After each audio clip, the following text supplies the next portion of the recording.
नमस्कार दोस्तों, स्वागत है आपका एचडी आईएएस परिवार में। दोस्तों, जैसा कि आप जानते हैं कि एचडी में मेंस प्रोग्राम चलाया जा रहा है, जिसके अंदर हम क्या कर रहे हैं कि सभी सब्जेक्ट को हम क्वेश्चन आंसर के हिसाब से देख रहे हैं। यानी कि प्रत्येक टॉपिक, प्रत्येक सब्जेक्ट को किसके, देखिए, आप आईएएस की तैयारी कर रहे हो या फिर आप पीसीएस की तैयारी कर रहे हो या फिर आप किसी ऐसे एग्जाम की तैयारी कर रहे हो जिसमें आंसर राइटिंग करनी होती है। आईएएस मेंस के हिसाब से बताऊं तो चारों जीएस पेपर में जितने भी सब्जेक्ट हैं, उन सभी सब्जेक्ट को हम क्वेश्चन आंसर के हिसाब से कवर करेंगे। अब दिमाग में पीसीएस वालों की आएगी कि सर आईएएस की बात कर रहे हैं तो क्या हमारे भी कवर होंगे क्या, या फिर यहाँ पर सिर्फ आईएएस के लिए है, पीसीएस के लिए कुछ नहीं है। देखिए, ऐसा कुछ नहीं है। अब हिस्ट्री मान लीजिए सब्जेक्ट है, जीएस 1 का आईएएस के अंदर पूछा जाता है हिस्ट्री, ज्योग्राफी है। अब आपके यहाँ पर भी पूछा जाता है, आपके सिलेबस के अंदर भी है। तो उनके जो भी क्वेश्चन है, इकोनॉमिक्स के क्वेश्चन है, हिस्ट्री के क्वेश्चन है, ज्योग्राफी के क्वेश्चन है, हम उन प्रत्येक सब्जेक्ट को जो है वो कवर कराएंगे। तो इससे आपकी भी तैयारी होगी और आईएएस की तैयारी तो होगी ही होगी। ठीक है, तो हम प्रत्येक सब्जेक्ट को जो है वो क्वेश्चन आंसर के हिसाब से कवर कराने वाले हैं। अब इसका बेनिफिट क्या है? देखिए, कुछ नए आते हैं और देखिए, जो लगातार वीडियो चल रही है, लगातार क्लासेस ली जा रही हैं, आप जो लगातार क्लासेस दे रहे हैं उनको पता है कि इसका बेनिफिट उनको क्या मिल रहा है। अब जिनको नहीं पता है, मैं उनको बता दूं कि इसका बेनिफिट है क्या। देखिए, काफी बार जब आप मेंस का एग्जाम दे रहे होते हो ना, या प्रैक्टिस कर रहे हो तो शुरुआत में जो बिगिनर होते हैं उनकी कुछ अलग प्रॉब्लम्स होती है। जो कुछ आंसर राइटिंग कर लेते हैं उनकी कुछ अलग प्रॉब्लम्स हैं। जो ठीक ठाक आंसर राइटिंग कर लेते हैं, 1-2 टेस्ट भी लिख लेते हैं, उनकी कुछ अलग प्रॉब्लम्स हैं। और सबकी प्रॉब्लम्स मिलकर जो सोल्यूशन बैठता है, जो सोल्यूशन होने चाहिए, वो सब आपको यहां से मिलेंगे। एक बेनिफिट तो ये हो गया। दूसरी बात, जो आप मेंस लिख रहे हो या फिर किसी क्वेश्चन का आंसर लिख रहे हो तो आपको ऐसे नहीं सोचना पड़ेगा कि इसकी शुरुआत कैसे करूं, इसका निष्कर्ष कैसे लिखूं, क्या प्रस्तुत कैसे करूं अपने आंसर को, जो मैं मेरे पास नॉलेज है मैं इसको कैसे प्रस्तुत करूं।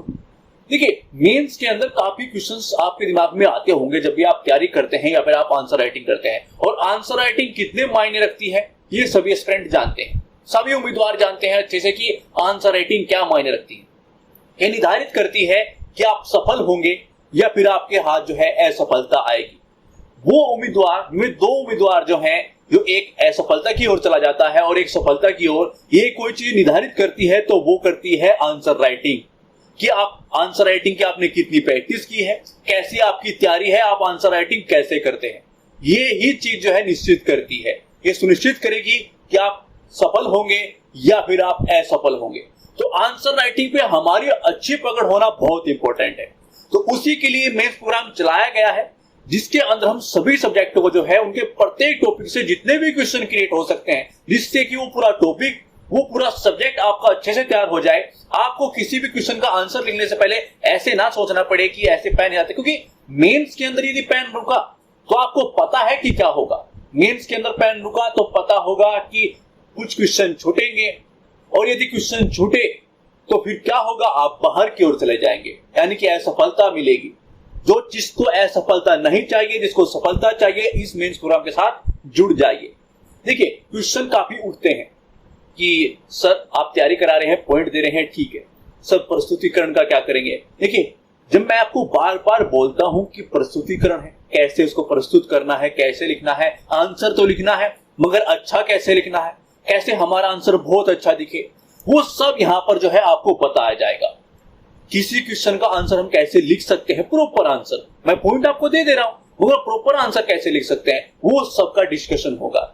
एक कमेंट हमें आया था कि मुद्रास्फीति के ऊपर जो है आप क्वेश्चन लेके आइए, शायद आप देख रहे होंगे, तो ये लेके आ गए हैं। तो यदि आप कमेंट करेंगे कि सर हमें ये चाहिए, हमें वो चाहिए, तो हम प्रस्तुत करने का प्रयास करेंगे ना। जैसे कि मैंने आपको बोला था कि आप कमेंट करेंगे और कमेंट के 1 या 2 या 3 वीडियो बाद आपको चीजें मिल जाएंगी। आप अपनी इच्छा रखेंगे, सर मुझे ये सीखना है, तो हम क्यों नहीं बताएंगे आपको। अब यदि आपकी कोई इच्छा ही नहीं है, आप जो है सुस्त होकर बैठे हुए हैं कि सर आपकी मर्जी है, जो बता दीजिए, देखिए हम तो आपकी क्लियर कराएंगे सभी सब्जेक्ट, मगर पहले आपको क्या चाहिए, या फिर आप मेन तैयारी करते हुए उससे संबंधित क्या प्रॉब्लम फेस करते हैं, ये कौन बताएगा। जो हमें लगती है कि ये प्रॉब्लम्स आप फेस करते होंगे, उनका सोल्यूशन तो हम आपको बता देंगे, मगर कुछ स्पेशल आपकी कोई प्रॉब्लम हो, देखिए कोई किसी से घबराने की जरूरत नहीं होती है कि भाई वो हमारे बारे में क्या सोचेगा, मैं कमेंट करूंगा ये कौन है, इस तरह की चीजें प्रॉब्लम्स आ रही है। देखिए ये चीज सोचोगे तो फिर गए, ठीक है, तो बिल्कुल दिमाग को दिया है वो करते हुए, साफ करते हुए एक काम कीजिए, कमेंट कीजिए, दबा के कमेंट कीजिए जो भी आपकी प्रॉब्लम हो। एक दो वीडियो बाद आपका सोल्यूशन होता चला जाएगा कि भाई ये प्रॉब्लम है, इसका सोल्यूशन ये है, ये प्रॉब्लम है, इसका सोल्यूशन ये है। तो मेन संबंधी, आंसर राइटिंग संबंधी जो भी आपकी प्रॉब्लम है वो सोल्व होती चली जाएगी। और प्लीज हम आपसे बार रिक्वेस्ट करते हैं कि भाई बार रिक्वेस्ट करते हैं कि प्लीज वीडियो को शेयर कर दीजिए। ऐसा क्यों कहते हैं? ऐसा इसलिए कि क्योंकि अन्य लोगों तक ये चीजें जा सके। वो क्यों? ताकि उनकी भी हेल्प हो सके, उनके पास ये चीजें जा सके कि वो 10,000, 5,000 या 25,000, 15,000 वो इंस्टीट्यूट में नहीं दे सकते। ऐसी जगहों पर नहीं जा सकते कुछ बच्चे जहां पर ये चीजें उपलब्ध है और उस स्तर पे मिलती भी नहीं है, वो अच्छे से बताते भी नहीं है आपको। यहाँ पर प्रत्येक चीजें बताई जा रही हैं, अच्छे से बताई जा रही है। प्लीज वीडियो को शेयर कर दे ताकि अन्य लोगों का भी भला हो जाए। करना चाहिए, कुछ पुण्य भी कमा लो, ठीक है, तो कुछ पुण्य भी कमाने चाहिए कि भाई चीजें शेयर करेंगे, किसी का बेनिफिट होगा, किसी को लाभ जाएगा तो आपको पुण्य मिलेगा, तो पुण्य भी कमा लो यार, ठीक है। तो आइए देखते हैं आज के कुछ महत्वपूर्ण क्वेश्चंस। महत्वपूर्ण है सभी के लिए, और जिन्होंने ये पूछा था कि मुद्रास्फीति के ऊपर क्वेश्चन लेके आए उनके लिए तो है ही, उनको तो मिल गई चीजें उनकी जो उनको चाहिए थी। आपको भी अपनी चीजें चाहिए तो कमेंट कीजिए। आइए देखते हैं हमने कौन से क्वेश्चन लिए हैं जो इकोनॉमिक्स के हैं और आपके लिए बहुत ही बेहतरीन है। ठीक है, भारत में विभिन्न प्रकार की मुद्रास्फीति पर चर्चा कीजिए। चर्चा करेंगे, संक्षिप्त उसका परिचय देंगे, ठीक है, कर देंगे। आगे क्या बोला गया क्वेश्चन में कि मुद्रास्फीति से किस प्रकार से भारत की वृद्धि और क्या विकास प्रदर्शन प्रभावित होता है। सेकंड पार्ट ये है क्वेश्चन का। देखिए, संक्षिप्त परिचय हम देंगे भाई विभिन्न प्रकार की चीजें क्या क्या है, कौन कौन से प्रकार है। फर्स्ट चीज हो गई, यानी कि परिचय देते हुए उसके प्रकार बता देंगे। एक फर्स्ट चीज तो हमें ये करना है, इसके प्रकार बताने हैं, ठीक है भाई, एक काम तो हमारा ये हो गया, ठीक है। दूसरा क्या है कि मुद्रास्फीति से किस प्रकार से भारत का वृद्धि और विकास प्रदर्शन प्रभावित होता है, ठीक है भाई। इसके दोनों चीजों के ऊपर प्रभाव बताने हैं। वो प्रभाव सकारात्मक भी हो सकते हैं और नकारात्मक भी। तो दूसरा काम हमें हो गया इस क्वेश्चन में ये, ठीक है। आगे देखते हैं, भारत में मूल्य स्थिरता के साथ जो है मुद्रास्फीति को कम करने से संबंधित कुछ नीतिगत उपाय बताइए। तो कुछ नीतिगत उपाय हमें बताने हैं ताकि इस चीज को नियंत्रित कर सके, इसको कम कर सके, ठीक है। तो तीसरा काम हमें हो गया ये। अब ये काम मैं क्या कर रहा हूं, देखिए चीजों को समझिए। जब आप क्वेश्चन को समझना स्टार्ट कर देंगे ना कि क्वेश्चन में एग्जैक्टली क्या पूछा गया है, तो चीजें बहुत आसान हो जाती है। ऐसा क्यों बोल रहा हूं कि आसान हो जाती है? देखिए, फर्स्ट आप दिमाग में देखिए चलिए कि भाई मुझे पता चल गया कि क्वेश्चन में एग्जैक्टली ये पूछा गया है, 3 पार्ट मुझसे पूछे गए, तो मैं यही लिखूंगा। अब दिमाग में कुछ छोटी चीजें आई है, फिर कुछ गलत तरीके से मैंने क्वेश्चन को समझ लिया है, तो मैं वही लिखने का प्रयास करूंगा जो मैंने समझा है। यदि हम सही तरीके से क्वेश्चन को नहीं समझ पाए तो हम गलत लिखेंगे, और यदि हमने गलत लिखा या फिर अधूरा लिखा क्वेश्चन को, क्योंकि पूरा नहीं समझ पाए, एक अधूरा, कुछ अधूरापन रह गया क्वेश्चन को समझने में, तो वो अधूरा ही आंसर लिखेंगे। अधूरा आंसर लिखा तो फिर नंबर भी अधूरे ही मिलते हैं। तो इसलिए क्वेश्चन को पूरा समझना है और पूरे ही नंबर लेने हैं, ठीक है। तो फर्स्ट चीज तो हमारी क्लियर हो गई कि हमें पहले क्वेश्चन में क्या करना है, ये चीज क्लियर हो गई। दूसरा क्वेश्चन देखते हैं कि उसमें क्या पूछा गया है और उसमें करना क्या है, ठीक है। दूसरा क्वेश्चन है कि आपूर्ति श्रृंखला की बाधाओं सहित विभिन्न चुनौतियों के कारण भारत में खाद्य मुद्रास्फीति को बढ़ावा मिल रहा है। तो वो कैसे मिल रहा है, ठीक है, कारण देखेंगे, क्योंकि कारण पूछे गए हैं कि इन चुनौतियों के मुख्य कारण क्या है। उस चीज के बारे में बताएंगे कि भाई क्या क्या चीजें हैं, क्यों बढ़ावा मिल रहा है, क्या क्या सिस्टम है, और मुख्य कारण। तो मुख्य कारण पे बात करेंगे, उसके सारे पॉइंट देंगे। आगे क्या है कि इनका समाधान किस प्रकार से किया जा सकता है, तो इनका समाधान भी करेंगे। भाई किसी की कोई प्रॉब्लम है तो उसका समाधान करना चाहिए, क्यों? क्योंकि आप क्या है, आप IAS बनने वाले हैं, आपको प्रॉब्लम को एड्रेस भी करना है, उसका सोल्यूशन भी देना है, ये तो आपका कार्य है। तो आपका कार्य करते हैं, ठीक है भाई। ये 2 क्वेश्चन है आपके लिए महत्वपूर्ण है, इकोनॉमिक्स के क्वेश्चन है। तो आइए देखते हैं वो कैसे लिखा जा सकता है और कैसे हम इसको प्रस्तुत करते हैं, आज ये भी हम देखेंगे, ठीक है। कैसे इसका प्रस्तुतिकरण हो सकता है, कैसे ये अच्छा दिख सकता है आंसर, कुछ लोगों से अलग कैसे दिख सकते हैं, ये सब चीजें आज हम देखेंगे। देखिए, जब मैं आपको बोलता हूं कि हम सब चीजें लेके आएंगे तो हम लेके आएंगे, ठीक है। आपके लिए सब कुछ कवर यहाँ पर किया जाएगा। आइए बढ़ते हैं, पहले क्वेश्चन का आंसर देखते हैं कि इसको हम कैसे लिख सकते हैं। एक बार मैं फिर से आपके लिए क्वेश्चन पढ़ देता हूं। भारत में विभिन्न प्रकार की मुद्रास्फीति पर चर्चा कीजिए। तो वे कौन कौन से प्रकार है ये हम देखेंगे जो है उसका प्रश्न में लिखने के बाद, ठीक है। फर्स्ट काम था मुद्रास्फीति से किस प्रकार से भारत की वृद्धि और विकास प्रदर्शन प्रभावित होता है। दूसरा काम हम ये करेंगे, जैसा कि मैंने आपको बताया, दूसरा काम हम क्या करेंगे, ये करेंगे, इसके बारे में देखेंगे भाई कैसे कैसे इसको प्रभावित करता है। सकारात्मक और नकारात्मक प्रभाव दो प्रकार के हो सकते हैं, तो दोनों देखेंगे।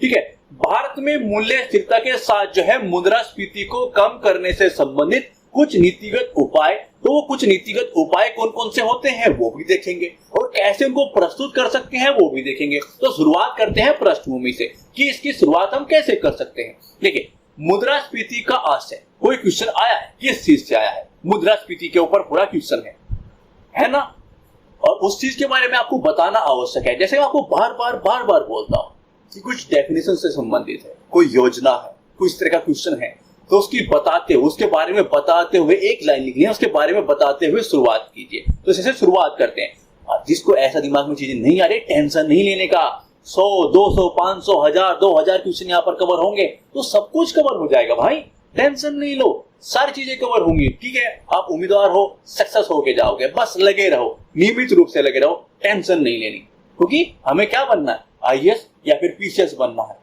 कहीं पर जाके हॉस्पिटल के अंदर जो है क्या बनना, रोगी नहीं बनना भाई। अटैक ले लिया, हाय क्या टेंशन है, आंसर राइटिंग नहीं आती, ओहो क्या टेंशन है, ये नहीं आता, वो नहीं आता, ये समझ में नहीं आता, वो समझ में नहीं आता, सब कुछ आ जाएगा, टेंशन नहीं लेनी। सबसे पहले तो यही करना है।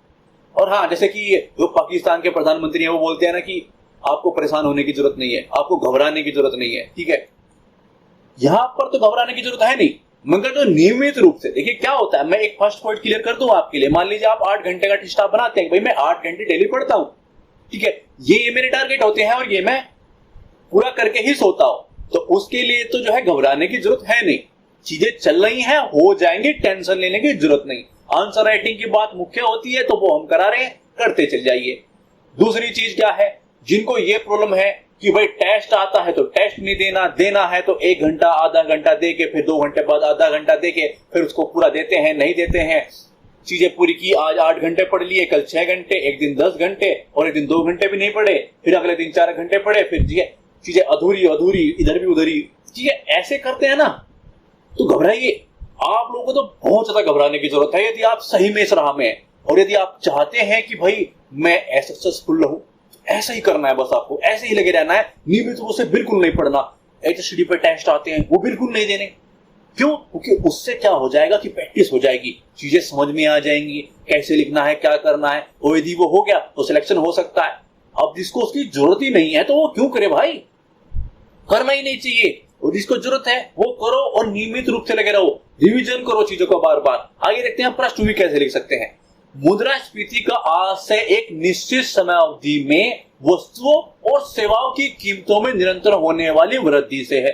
जो चीजें परिवर्तन होती रहती हैं, किस चीज में, वस्तु और सेवाओं की कीमतों में जो लगातार परिवर्तन होता रहता है उसकी वृद्धि है, उसको क्या है, वो मुद्रास्फीति है, उसके आशय, यानी कि उस चीज के बारे में हमने बता दिया कि भाई ये चीज है, इससे ये आशय है, इस वर्ड से ये आशय है कि वस्तुओं और सेवाओं की कीमतों में निरंतर होने वाली वृद्धि से है, यानी कि उसके बारे में हमने एक लाइन में समझा दिया। यहाँ पर मैं आपको समझा रहा हूं, आंसर तो आपके सामने है ही, वो दिख रहा है आपको कैसा लिख रहा है, ठीक है, मगर आपको क्या चीज है, ये चीज समझने की जरूरत है कि भाई कोई भी चीज आए, कोई योजना आए, कोई प्रयोजना आए, कोई जो है ऐसी चीज है जो पूछी गई जिसकी कुछ डेफिनेशन होती है, पॉलिटी से है, तो किसी आर्टिकल से संबंधित है, उस आर्टिकल का जिक्र करना, ये सब चीजें पृष्ठभूमि के अंदर करनी होती है।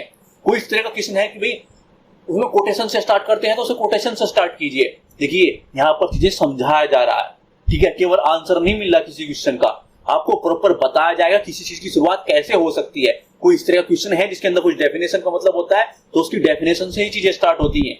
कोई योजना है, कोई सा वर्ड है जिसकी बताना जरूरी है कि भाई ये होता है, तो बता के ही शुरुआत करनी चाहिए, ठीक है, ये अच्छी शुरुआत मानी जाती है। तो पृष्ठभूमि आपने की।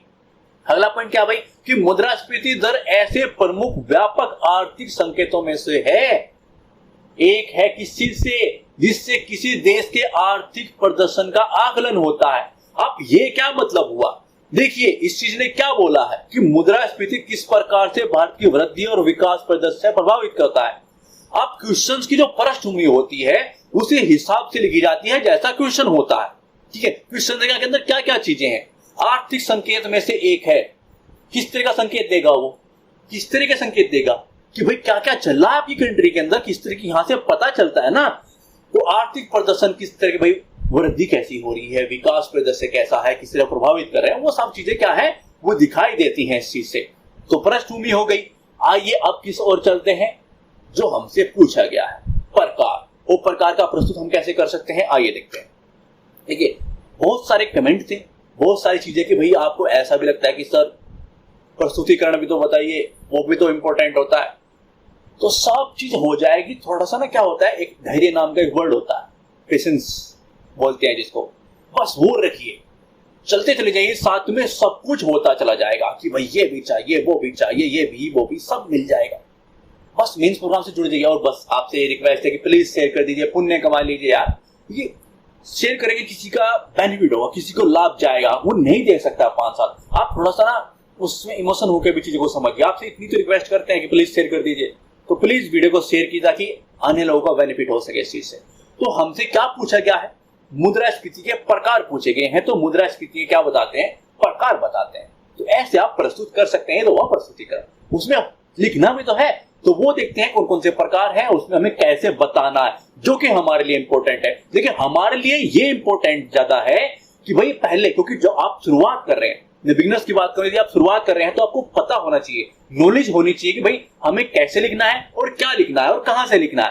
फर्स्ट चीज, जिनको थोड़ा सा पता है वो वो चाहते हैं कि मेरी प्रस्तुतिकरण भी अच्छा हो, ये चीज हो, तो आप ये देख सकते हैं भाई ऐसे आप प्रस्तुत कर सकते हैं। ये भी एक टाइप है। अन्य टाइप से प्रस्तुत हो सकता है, ये भी उसमें से एक टाइप है। मैं सब बताऊंगा, जैसे कि मैं बार बार आपको बताता हूँ कि बहुत सारे क्वेश्चन की प्रैक्टिस कराई जाएगी, तो हमें सारे प्रकार आ जाएंगे कैसे कैसे प्रस्तुत किया जा सकता है। उनमें से एक ये है, अन्य तरीके से हो सकता है, ठीक है, जो हो अच्छा हो, इधर से अच्छा हो, बहुत सारी चीजें हो सकती हैं। तो उसमें से क्या है, ये भी एक प्रकार है। आप ये भी सीखिए कि कौन कौन से और कैसे पॉइंट देने हैं। फर्स्ट प्रकार की बात करते हैं, मांग प्रेरित मुद्रास्फीति होती है। उसमें हम क्या लिख सकते हैं, देखिए जब वस्तुओं और सेवाओं की कुल मांग कुल आपूर्ति से अधिक हो, यानी कि मांग अधिक है, मांग क्या है, अधिक है, और आपूर्ति से, किससे, आपूर्ति से, यानी कि आपूर्ति कम है। और इसके कारक क्या है, देखिए आपने किस चीज के बारे में बताया, उसका एक प्रकार है, वो क्या है, मांग प्रेरित मुद्रास्फीति का। आपने उसके बारे में बताया कि भाई ये जब होता है जब वस्तु और सेवाओं की कुल मांग जो है वो कुल आपूर्ति से अधिक होती है।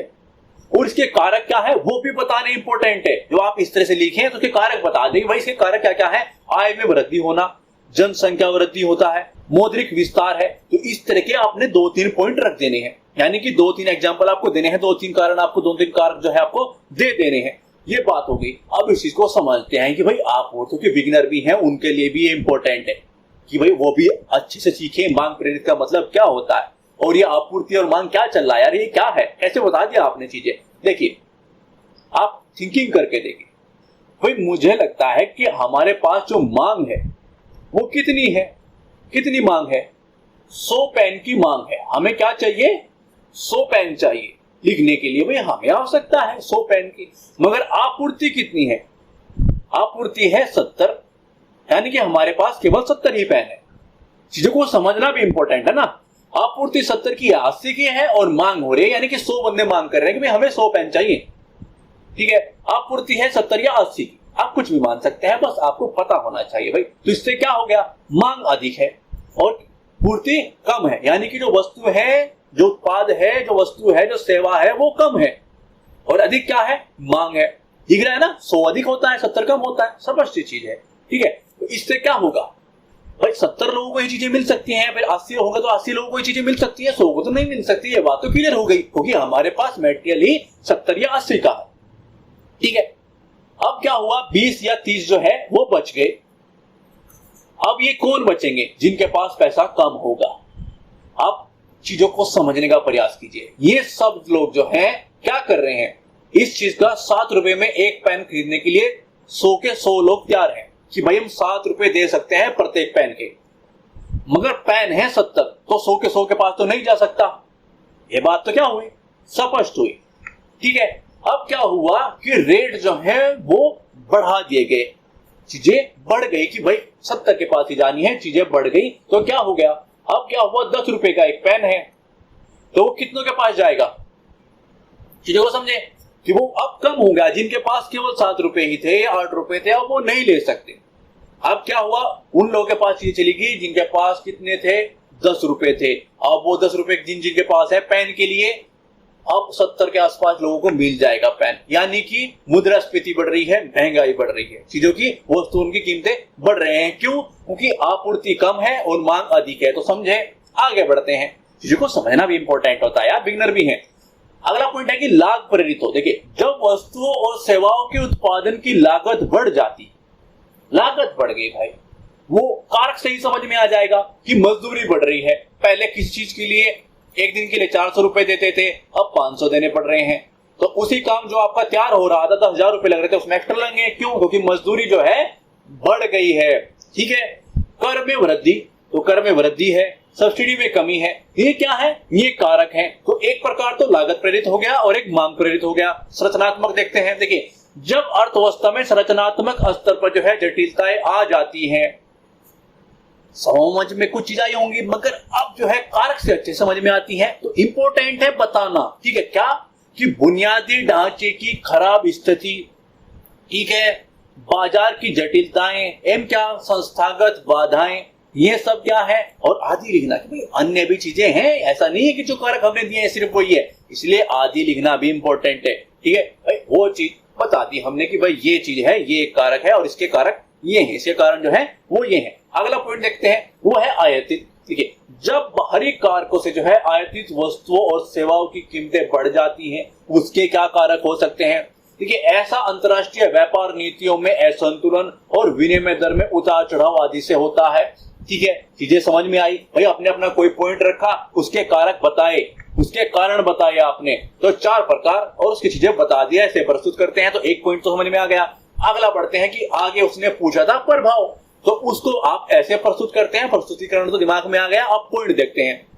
उदाहरण देख लिया कि भारत की वृद्धि और विकास संभावनाओं पर जो है मुद्रास्फीति का प्रभाव, यही पूछा गया था ना उसने हमसे। सेकंड पार्ट जो सेकंड चीजें पूछी थी वो यही था। तो आइए उसका सेकंड पॉइंट क्लियर करते हैं कि भाई ये है सकारात्मक और ये है नकारात्मक प्रभाव। पूछा है तो वो 2 प्रकार, एक सकारात्मक एक नकारात्मक। आप ऐसे भी प्रस्तुत कर सकते हैं या फिर आप ऐसे भी प्रस्तुत कर सकते हैं, वो मैं आपको बता दूंगा। उसकी भी इतनी टेंशन मत, अटैक मत करवा लेना छोटे से पॉइंट के ऊपर, टेंशन नहीं लेनी है ना, कि भाई घबराना नहीं है। ठीक है, जो नियमित रूप से मेहनत कर रहे हैं उनको घबराना नहीं है। ठीक है, टेंशन नहीं लेनी, क्योंकि चीजें बताई जा रही हैं, कवर हो रही हैं। जितने भी प्रकार हैं जैसे प्रस्तुत किया जा सकता है बताएंगे। सकारात्मक प्रभाव देख लेते हैं पहले। अब देखते हैं, मुद्रास्फीति की बात होगी और सकारात्मक प्रभाव। अब ये कैसे? देखिए, मध्यम स्तर की मुद्रास्फीति से जो है अर्थव्यवस्था और समाज पर कुछ सकारात्मक प्रभाव पड़ सकता है। समझे? ये बताना, सीधा लिख देते तो दिक्कत हो जाती। बताना इंपॉर्टेंट है कि हम किस लेवल की मुद्रास्फीति की बात कर रहे हैं। वो क्या है? मध्य स्तर की। यानी कि मुद्रास्फीति तो है मगर मध्य, एवरेज बढ़ा है, रेट बढ़ा है मगर एवरेज। तो चीजों समझे कि मध्य स्तर की मुद्रास्फीति, उसके सकारात्मक प्रभाव पड़ते हैं। ठीक है, अब पढ़ते होंगे मगर पढ़ते कौन कौन से हैं वो देख लेते हैं। आपको कैसे लिखना है? आर्थिक विकास एवं निवेश, इस चीज पे की चीजें बढ़ रही हैं, तो आइए चीजें करते हैं। नवाचार को प्रोत्साहन मिलता है, बेरोजगारी में कमी आना, ये क्या है? ये सकारात्मक इफेक्ट है। ठीक है, कर राजस्व में वृद्धि होना, भाई पैसा आएगा, चीजें बढ़ रही, कीमतें बढ़ रही हैं। कर राजस्व में क्या, आपके पास पैसा अधिक आएगा, चीजें बढ़ेंगी, उत्पादन अधिक होगा, चीजें बढ़ रही हैं, काम सब कुछ चल रहा है कि भाई पैसा बढ़ रहा है। आप सोच के देखिएगा, चीनी महंगी होगी तो गन्ना उत्पादन बढ़ेगा। चीजें समझ रहे हो? तो ऐसे ही प्रोडक्ट सिस्टम होता है भाई, चीजें थोड़ी थोड़ी महंगी होंगी, चीजें अब ये हो रहा है वो हो रहा है, तो वो चीजें प्रोडक्शन हल्का हल्का सा बढ़ेगा, उससे कर का सिस्टम बढ़ेगा, कर राजस्व में वृद्धि होगी। ऋण के बोझ में कमी आना, भाई पैसा आएगा, कर का सिस्टम, पैसा आएगा, आपके पास पैसा आएगा तो आप ऋण को चुका पाओगे, तो ऋण के बोझ की कमी होगी। ये पॉइंट हो गए सकारात्मक इफेक्ट। आप नॉर्मल रूप से पॉइंट टू पॉइंट चीजें समझा दी, ऐसे प्रस्तुत कर सकते हैं। अब नकारात्मक इफेक्ट की बात करते हैं। देखिए, यहां पर हमने क्या किया था? मध्य स्तर की बात की थी, जब मुद्रास्फीति मध्य स्तर पे हो। यहां पर उच्च मुद्रास्फीति से है, यानी कि पिक पे चला गया पॉइंट। अब बर्दाश्त नहीं होता, अब जो है इफेक्ट गलत ही होंगे। वो बोलते हैं ना कि आप घबराना दो, अब घबराना पड़ेगा। तो वो चीज ये है कि भाई जैसे बोलते हैं नहीं घबराना नहीं है, मगर अब घबराना पड़ेगा। वो क्या है? क्यों? क्योंकि मुद्रास्फीति उच्च स्तर पर चली गई है। तो जब मुद्रास्फीति उच्च स्तर से है अर्थव्यवस्था और समाज पर नकारात्मक प्रभाव पड़ सकते हैं। और वो कौन कौन से हो सकते हैं यार, आइए वो भी देख लेते हैं कि हमें तो लिखना है, हमें अपना काम करना है, तो काम करिए अपना। अगला पॉइंट टू पॉइंट बात करेंगे। क्रय शक्ति में कमी आना, सापेक्ष कीमतों में जो है विकृतियां होना। 2 पॉइंट क्लियर हो गए। अगला पॉइंट, अनिश्चितता और अस्थिरता जो है पैदा होना, बचत और निवेश को हतोत्साहित होना, आय असमानता को बढ़ावा मिलना। ठीक है, चीजें बढ़ रही हैं क्योंकि नॉर्मल सी चीज है कि एक बताइए, एक गरीब इंसान अब चीजें बढ़ गई हैं, वो 10 रुपए तक चीजें ले सकता है, ये उसका मैक्सिमम चीज है। 15 रुपए में चली गई है, अब उसकी चीजें बजट से बाहर हैं। अब ये चीजें बढ़ेंगी, प्रोडक्शन मान लीजिए घट रहा है, कंपनियों का क्या हुआ, प्रोडक्शन घट गया। अब कोई कंपनी जो है 500 प्रोडक्ट निकालती है, 500 प्रोडक्ट जो है वो निकालती है, अब वो नहीं निकाल ली क्योंकि उस तरह के नहीं बिक रहे हैं, कुछ जो है हिस्सा जनसंख्या का कुछ हिस्सा अब उस चीज को नहीं खरीद रहा है, तो क्या होगा, प्रोडक्शन जो है वो घटेगा। उस चीज को घटा तो फिर क्या होगा भाई, मान लीजिए 500 को चीजें करने के लिए, 500 चीजों का उत्पादन करने के लिए, वस्तुओं का या सेवा का उत्पादन करने के लिए कितना, जितने बंदे चाहिए, अब उतने बंदे की आवश्यकता नहीं है क्योंकि 300 का ही करना पड़ रहा है। तो सारी चीजें कनेक्ट होती हैं इकोनॉमिक्स में, सारी चीजें, बहुत सारी चीजें आपस में कनेक्ट होते हैं। समझेंगे तो आसानी समझेंगे। जब मैं इकोनॉमिक्स को पढ़ाऊंगा तो हर चीज समझाऊंगा, टेंशन नहीं लेना। ठीक है, आगे बढ़ते हैं। अंतरराष्ट्रीय प्रतिस्पर्धा में बाधा उत्पन्न, ये क्या है, ये वो पॉइंट देख लिया कि भाई नकारात्मक प्रभाव है ये सकारात्मक और ये नकारात्मक, तो चीजें आसानी समझ में आ गई होगी, प्रस्तुतिकरण भी। आगे बढ़ते हैं। अब क्या पूछा गया था, तीसरा पॉइंट क्या था, तीसरा पॉइंट था हमसे क्या, नीतिगत उपाय बता दीजिए। लो भाई, नीतिगत उपाय बता देंगे, ये तीसरे पॉइंट पे हम आ चुके हैं। तो अभी हम पॉइंट टू पॉइंट देखेंगे। नीतिगत उपाय के बाद ऐसे आप प्रस्तुत कर सकते हैं, वो तो समझ में आ गया होगा देखते ही। चलो नीतिगत उपाय के बारे में बात करते हैं। फर्स्ट पॉइंट क्या हो सकता है, मौद्रिक नीति, जिससे इसको क्या किया जा सकता है, कम किया जा सकता है, नियंत्रित कर सकता है। मौद्रिक नीति होती है ना भाई, आरबीआई काम करती है इस चीज पे, तो वो उसके पास बहुत सारे हथियार होते हैं। हथियार का मतलब वो नहीं, उसके अपने एक हथियार है, उनसे वो चीज को कंट्रोल कर सकता है। ठीक है, तो वो कैसे कैसे कंट्रोल करता है, किन हथियारों का यूज करता है, आइए वो देखते हैं और पॉइंट लिख देते हैं। ठीक है, आरबीआई द्वारा जो है अर्थव्यवस्था में धन आपूर्ति और ऋण उपलब्धता को जो है विनियमित करने और ब्याज एवं विनियमन दरों को जो है प्रभावित करने के लिए रेपो दर, रिवर्स रेपो दर और नकद आरक्षित अनुपात आदि जैसे विभिन्न उपकरणों का उपयोग जो है वो किया जाता है। इनके द्वारा क्या करता है, वो मुद्रास्फीति को कम करता है, नियंत्रण में लेके आता है, वो इस चीज पे काम कर सकता है इन हथियारों द्वारा जो हमने बताया। वो क्या क्या है, रेपो दर है, रिवर्स रेपो दर है, बहुत सारे इसके पास हथियार है जिनका वो यूज करता है। किस दिन सामने मत उड़ा देना, उड़ा देगा। आरबीआई है भाई, पैसा छापता है और पैसे की पावर होती है। ठीक है, अगले पॉइंट की बात करते हैं। वो क्या हो सकता है, राजकोषीय नीति। ये कौन सी नीतिगत उपाय है, आइए देखते हैं। किसके पास भी कुछ हथियार होते हैं जिसके द्वारा कार्य कर सकता है। देखिए, अर्थव्यवस्था में कुल मांग और आपूर्ति को प्रभावित करने, राजकोषीय घाटे और सार्वजनिक ऋण का प्रबंधन करने के लिए सरकार द्वारा जो है राजकोषीय प्रोत्साहन ये कर सकता है। राजकोषीय प्रोत्साहन भी आर्थिक अर्थव्यवस्था जो है किसी संकट में है, तो राजकोषीय जो है प्रोत्साहन दिए जा सकते हैं जिससे जो है आर्थिक संकट से निकला जा सके, उस अर्थव्यवस्था को आर्थिक संकट से निकाला जा सके। उसके पास कुछ हथियार है जिनका वो यूज कर सकता है, वो दे सकता है। ये पॉइंट आप यूज कर सकते हैं। ठीक है, कराधान, व्यय, उधार, सब्सिडी आदि जैसे विभिन्न उपकरणों का उपयोग वह कर सकता है। आपने रखा कि भाई वो ये कार्य कर सकता है और किस तरीके से करेगा, ये कार्य कर सकता है और किन हथियारों के साथ करेगा।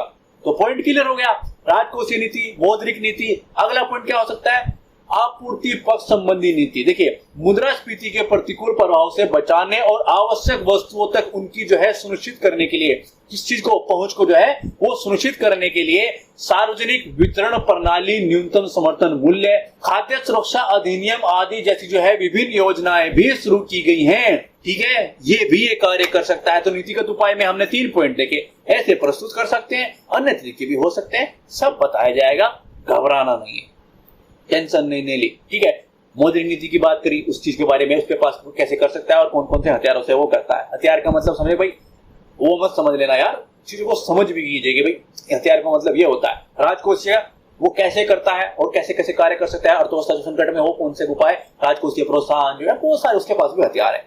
और तीसरा पॉइंट हमने ये देख लिया। तो चीजें 3 पॉइंट थे, तीनों हमने कर लिए। भाई 3 चीज होती है। फर्स्ट, पृष्ठभूमि, मुख्य भाग में हमसे 3 चीज पूछी गई थी, तो तीनों कवर कर ली गई है।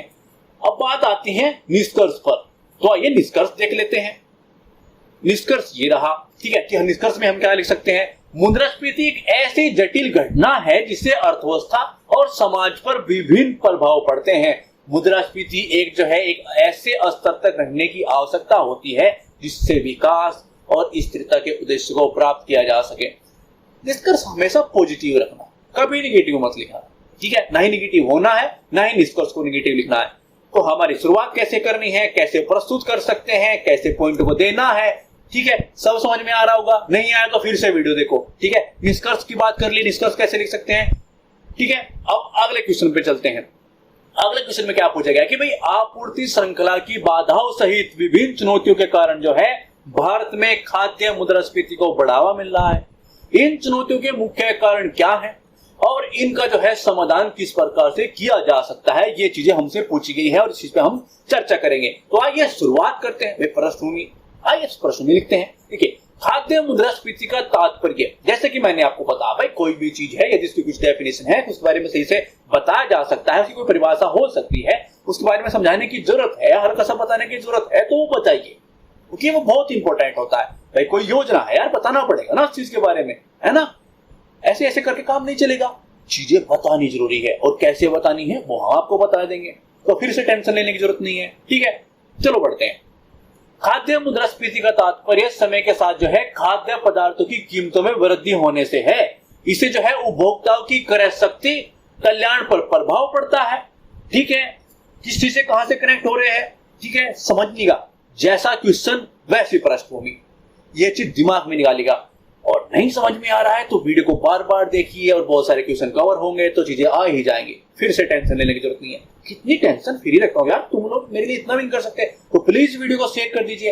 हर चीज टेंशन निकालते जा रहा हूँ, प्लीज वीडियो को शेयर कीजिए ताकि अन्य लोगों के कुछ बेनिफिट मिल सके, अन्य लोगों तक चीजें पहुंच सके। प्लीज हम आपसे बार बार रिक्वेस्ट करते हैं, इतना तो आप कर ही सकते हैं। मैं मानता हूँ आप पुण्य कमाएंगे आज, तो आप खूब भर भर के जो है वीडियो को शेयर करेंगे और कमेंट करेंगे, ठीक है। वीडियो को लाइक करना है और कमेंट करने हैं, बहुत सारे जो भी आपके प्रॉब्लम्स हैं आप पूरे कमेंट कीजिए, हम सोल्यूशन लेंगे, आपके लिए तो कर रहे हैं, तो प्लीज कमेंट कीजिए, ठीक है, और वीडियो को शेयर कीजिए। आइए इसकी पृष्ठभूमि देख लेते हैं। देखिए, भारत में खाद्य मुद्रास्फीति के मुख्य कारणों को मांग पक्ष और आपूर्ति पक्ष जैसे कारकों में वर्गीकृत किया जा सकता है। चीजों को समझिए, मैं यहाँ पर इतना जोर क्यों डाल रहा हूं, वो क्यों, देखिए खाद्य मुद्रास्फीति के कारणों पर बात हो रही है, तो वो दो प्रकार से हो सकती है, मांग पक्ष और आपूर्ति पक्ष जैसे कारकों में हम वर्गीकृत कर सकते हैं। आप बहुत सारे दिमाग में ये चीज आती है क्योंकि हम पढ़ाई नोट्स बुक्स से की होती है, आपके पास नॉलेज होगी, मगर पॉइंट क्या आता है कि क्वेश्चन में पूछा क्या गया है। मुद्रास्फीति तो है, खाद्य मुद्रास्फीति के ऊपर तो क्वेश्चन है, मगर पूछा क्या गया है भाई वो देख लीजिए ध्यान से कि क्या पूछा गया है। आपूर्ति श्रृंखला, चीजें समझे, तो उसी परिप्रेक्ष्य में आंसर लिखना होता है जो पूछा गया है। तो क्वेश्चन, मैं इसलिए आपको बार बार बोलता हूं कि क्वेश्चन को ध्यान से समझ लीजिए। यदि क्वेश्चन को ध्यान से समझ गए तो समझ लिए 50% काम खत्म, और यदि क्वेश्चन को नहीं समझे तो 50 छोड़िए 0 गए, 1-2 नंबर ही मिलेगा, वो भी बहुत मुश्किल से। तो क्वेश्चन समझना बहुत इंपॉर्टेंट है कि भाई क्वेश्चन एग्जैक्टली पूछा क्या गया है साहब। कि खाद्य मुद्रास्फीति देखते ही मंड गए, भाई जी ये लिख देंगे, वो लिख देंगे, ये सर ये भी तो हो सकता है, सर ये भी तो पॉइंट हो सकता है, मगर पूछा क्या गया है गुरु ये तो देख लो। तो वो सब चीजें समझते चलना है, ठीक है। भाई पूछा क्या गया है, मुद्रास्फीति के कारणों में जो है मांग पक्ष और आपूर्ति पक्ष जैसे कारकों का वर्गीकरण, इसलिए मैंने अच्छे से आपको समझा रहा हूं, चीजें समझते चलिए। आपूर्ति पक्ष से संबंधित कारकों में से एक आपूर्ति श्रृंखला का व्यवधान होना है।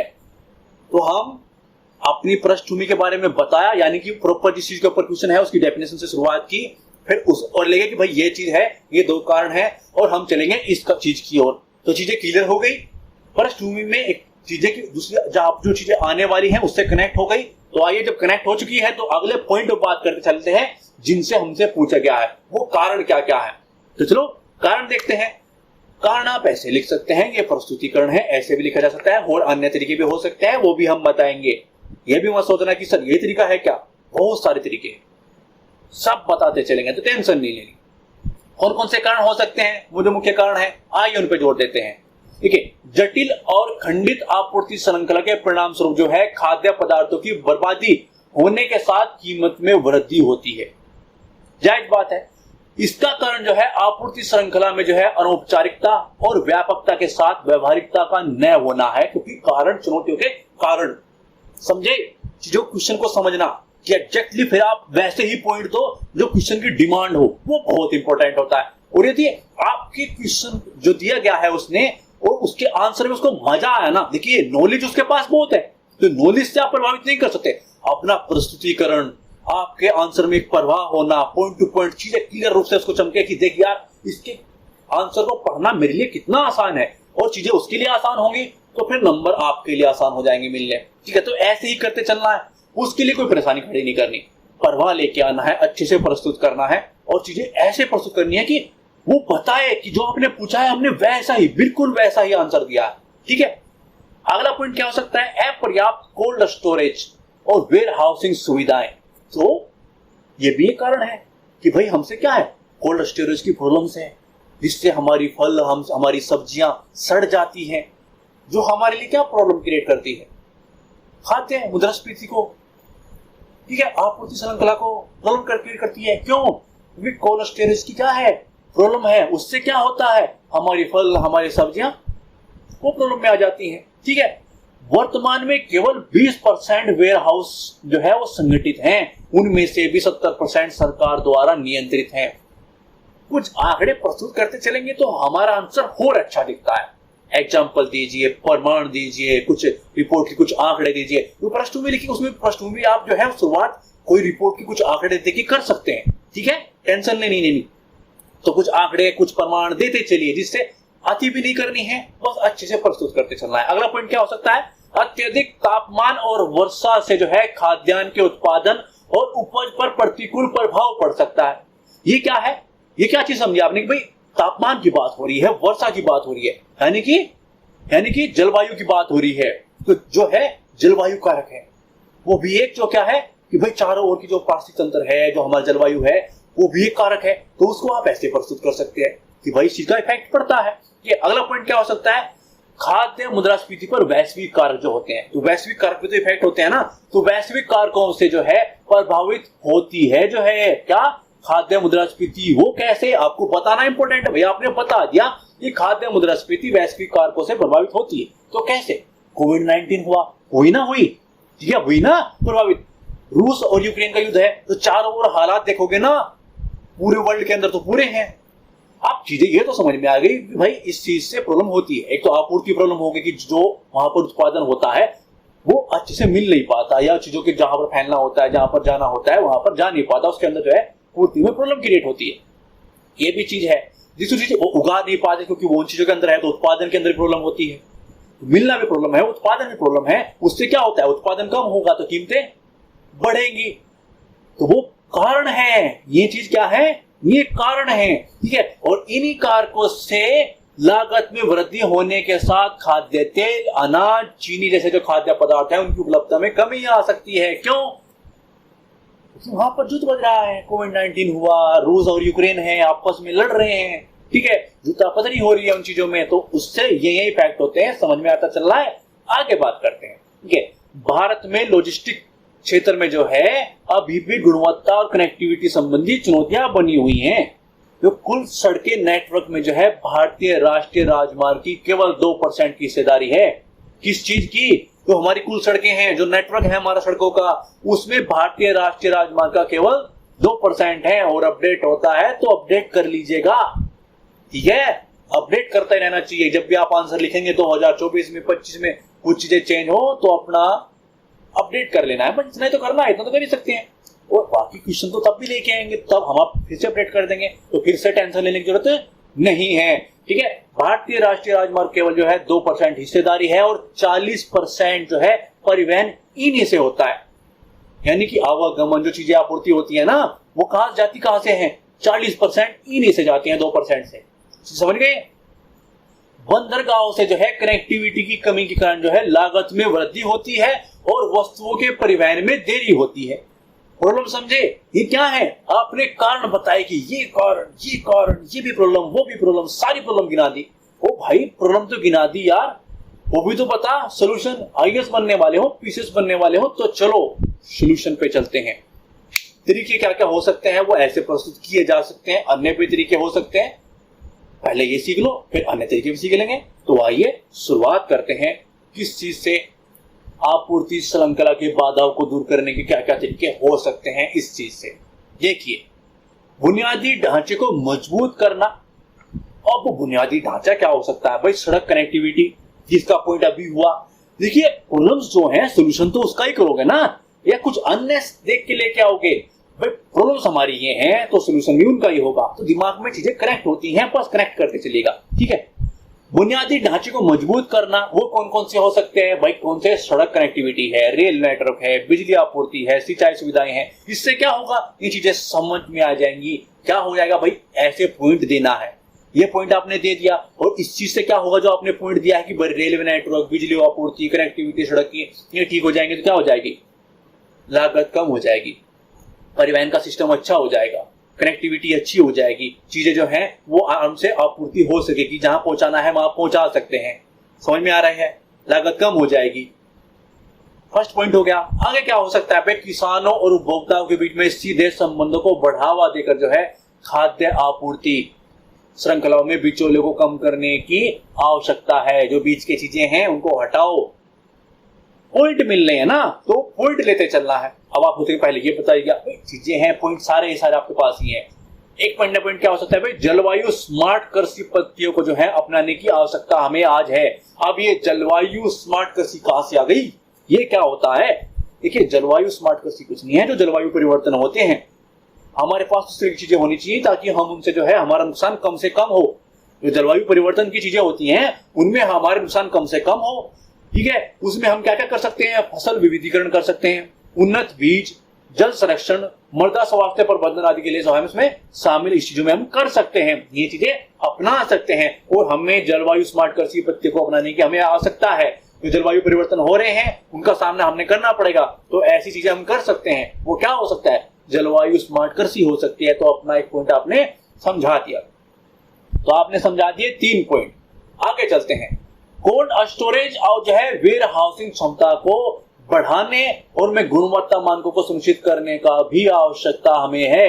ये भी एक पॉइंट था। वहां पर ये प्रॉब्लम थी कि इसकी चीज की कमी है, प्रॉपर समझिए हमने कारण, ठीक है।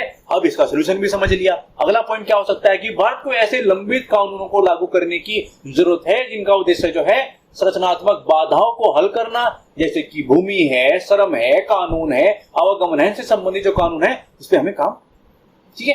पॉइंट समझ में आ रहा है? सारे पॉइंट प्रस्तुतिकरण चीजें समझ। आगे बढ़ते हैं। कुछ अतिरिक्त पॉइंट जो आपके कहीं अन्य जगह यूज हो सकते हैं। आपके पास सब आएगा, ठीक है। हम आपके पास सब कुछ आपको देंगे जिसकी आपकी जरूरत होगी। यहाँ पर यह आंसर है, और इससे अतिरिक्त जो पॉइंट है क्या कि अन्य कोई क्वेश्चन आए, इससे संबंधित आए तो आप अपने पॉइंट दे सको। अन्य पॉइंट ये हो सकते हैं, देखिए, दूध, दालें, अंडे, फल, सब्जियां जैसे जो है प्रोटीन युक्त सूक्ष्म पोषक तत्वों में जो है भरपूर खाद्य पदार्थों को सेवन बढ़ाकर भारतीयों के भोजन जो है उपभोग प्रतिरूप में विविधता लाने की आवश्यकता है।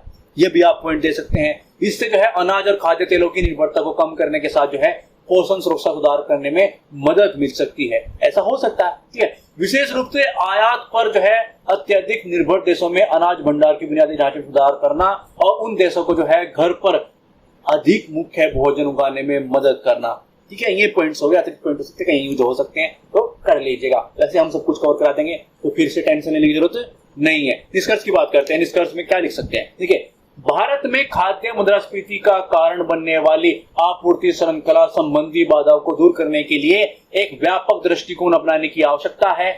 इन उपायों को लागू करके भारत अपनी आपूर्ति श्रृंखला जो है, जो उपाय हमने बताए हैं उन चीजों को, ठीक है, श्रृंखला जो है दक्षता उल्लेखनीय सुधार कर सकता है और भोजन की बर्बादी को कम कर सकता है और खाद्य कीमतों पर जो है मुद्रास्फीति के प्रभाव को कम कर सकता है।